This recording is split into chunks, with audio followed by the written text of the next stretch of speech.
हे दयामय स्वर्गस्थ पिता ईश्वर तुमर पवित्र नाम प्रशंसा और धन्यवाद देव जेहेतु तुम्हें आमମାନଙ୍କୁ ଏହି ପବିତ୍ର ଦିବସ ଦେଇ ତୁମର ଉପାସନା କରିବାକୁ ତୁମ ମନ୍ଦିରରେ ଆମ୍ଭମାନଙ୍କୁ ଏକତ୍ର କରିଅଛ।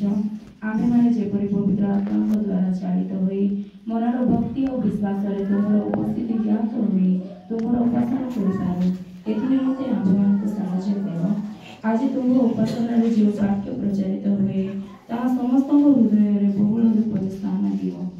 ଆଜି ଏଠାରେ ଯେଉଁ ଗୀତ ଗାନ କରାଯାଏ ଯେଉଁ ସ୍ତୁତି ଅର୍ପଣ କରାଯାଏ ଓ ଯେଉଁ ପ୍ରାର୍ଥନା ତୁମ ନିକଟରେ ଉତ୍ସର୍ଗ କରାଯାଏ ତାହା ତୁମଠାରେ ସୁଗ୍ରାହ ହେବ। ଆଜି ଆମ୍ଭମାନଙ୍କୁ ଏବଂ ଯେଉଁଠାରେ 2 କି 3 ଜଣ ତୁମ ନାମରେ ଏକତ୍ରିତ ହୋଇଅଛନ୍ତି ସେ ସମସ୍ତଙ୍କୁ ତୁମର ଉପାସନା କରିବାରେ ସ୍ୱର୍ଗୀୟ ବରଦାନ କରି ଶାନ୍ତି ଆନନ୍ଦ ଓ ପ୍ରଚୁର ଆଶୀର୍ବାଦ ପାଇବାକୁ ଅନୁଗ୍ରହିତ କର।